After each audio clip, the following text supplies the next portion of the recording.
Hello and welcome. I'm Formless Chef 3, and today we're diving into the fascinating world of the paranormal. My passion for all things spooky began with a personal paranormal experience that has continued into present day. So join me as we explore the mysteries that have shaped my lifelong curiosity. When my brother was around 4 years old, he had this fear of closed doors and being alone. So it wasn't unusual for him to leave the bathroom door wide open while he used it. One day, my mother walked by and saw him in the bathroom. She would say a quick hello and just continued on down the hall. But when she got to the living room, she saw the same brother sitting on the couch. Overly confused, she kind of stopped and then backtracked towards the bathroom. Once she got there, whatever or whoever she had seen was completely gone. My very first paranormal experience happened to me around the age of 8 years old. We lived in a rough neighborhood, so we were always careful to make sure we locked the door when we left the house and when we went to sleep. One evening, we went to go pick my dad up from work. We locked the door behind us as usual and drove roughly 45 minutes to pick him up. Once we returned, we found that the side door was wide open. The really creepy part about that was that the door wasn't kicked in and nothing was stolen. Paranormal or not, just doesn't make a lot of sense. I also remember being terrified of sleeping in my room as a child. There was a particular window that filled me with this overwhelming sense of fear every time I looked at it, regardless day or night. It wasn't the dark that frightened me though. I actually slept without any lights on or a nightlight, so for 8 years old, I find that to be a win. But something about that window just unsettled me. To this day, I still can't pinpoint why that room, or window specifically, scared me so much, but the feeling was intense and unshakable.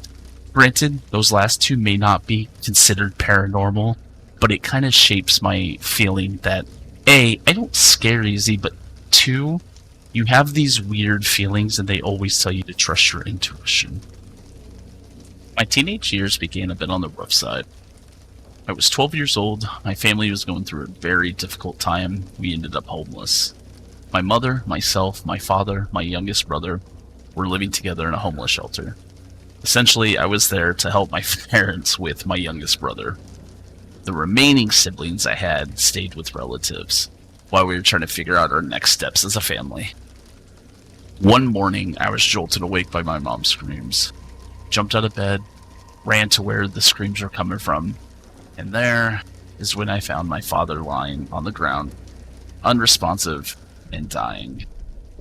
From what I didn't know at the time is he had a heart attack, but of course my mom told me to go tell the homeless shelter to give us an ambulance there. So I sprinted to the front desk, asked them to call an ambulance, but in the end he didn't survive. That moment made everything much worse. You're homeless, you've now lost your father, your family's split up, don't even have a place to call home. And it just puts you in this very, very, very deep depression. And depression is something I still suffer from to this day. So it's very difficult to talk about. And I don't tell this side of the story, obviously, for pity, as it kind of fits into the narrative of my story. After some time, my mother did apply to a housing charity that ended up building us a home. It was a bittersweet moment, though, when we all were reunited in this new house, somewhere we could call home, except for my father wasn't there to see it. His passing deeply affected everybody in the household, and I believe that when a group of people carry such heavy negative energy, that it can attract either dark forces or it can manifest something in your environment. And that's when my actual paranormal activity begins. Not long after we moved in, we went on our first grocery shopping trip to stock up the new home with some food and, unwind and move on with our lives. We were gone for a few hours. When we returned, we started to hear an odd noise. At first, kind of brushed it off to, the house this might be typical sounds of the house. We weren't used to it. We weren't used to new homes, so we just assumed that the house was setting. But after 20 minutes, we realized it sounded like footsteps coming from the attic. Now, the attic was only accessible through a small cutout I would say crawl space, but it's not a crawl. It's in the ceiling, so you have to actually jump up to the ceiling, go through it, and you're in the attic. So it's kind of weird. It had no ladder, and essentially you kind of had to pull yourself up there. We called the police, fearing that somebody might have actually broken into our house and is now hiding in our attic. The officers arrived, they checked the attic and found nothing. They noted that there wasn't even a floor up there, it was just wood slats. So it shouldn't have been possible to hear footsteps. But, as they were explaining this, the footsteps started again. The same officer had kind of a puzzled look on his face. You know, it was him and another officer. So he went back to check, just to double check, you know. He didn't want to make sure he didn't leave the house. And there was somebody hiding up there, and he just missed him. So he returned to the attic. Double check. He advised us to keep an eye out on things and to call back if anything else happened. Now, when he told us this, the footsteps started again. But this time he didn't go up into the attic. They kind of just dropped it. As if, you know, it was unexplainable. And the odd thing is they sat outside our house for a while talking, so obviously they probably were a little puzzled by it too. I desperately tried to get police reports for this night, and I could not find anything on it.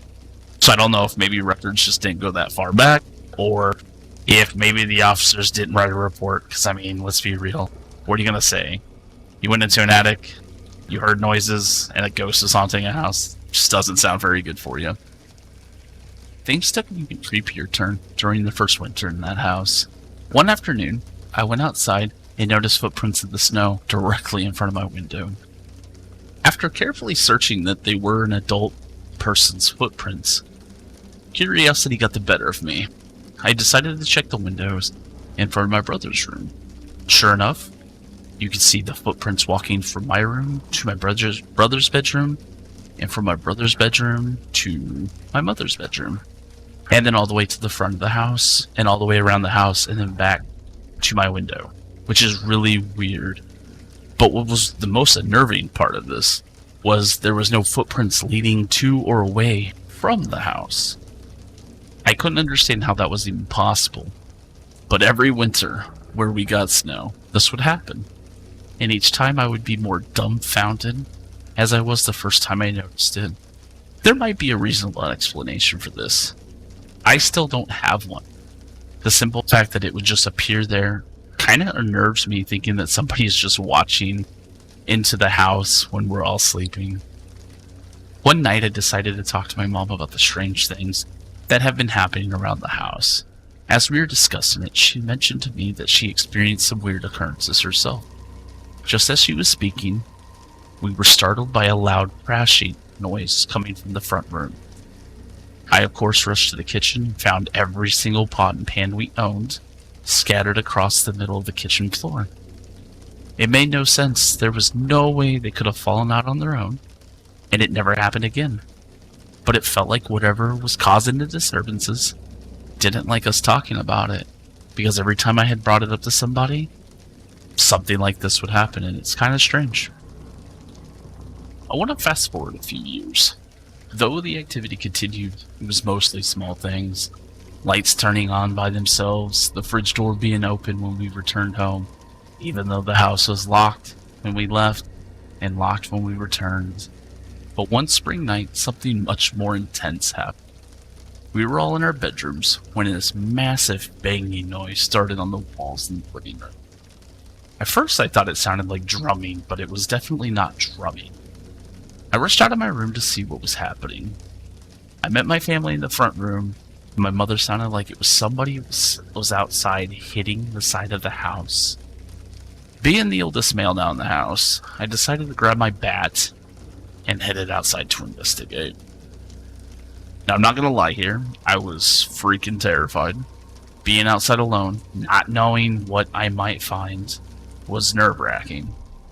As I headed down the steps, I could still hear the banging. I made my way to the side of the house, took a deep breath, and turned the corner. Suddenly the noise stopped. To be sure, I walked around the entire house, but there was nobody there. There's no more noise.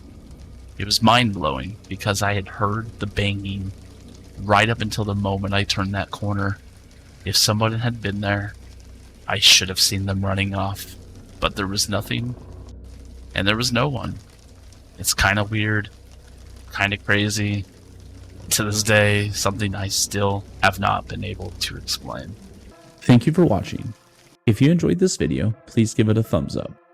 To stay updated with future content, consider subscribing to the channel. I'd love to hear your thoughts, so feel free to leave me a comment below. Let's keep this conversation going. Until next time, take care and keep exploring.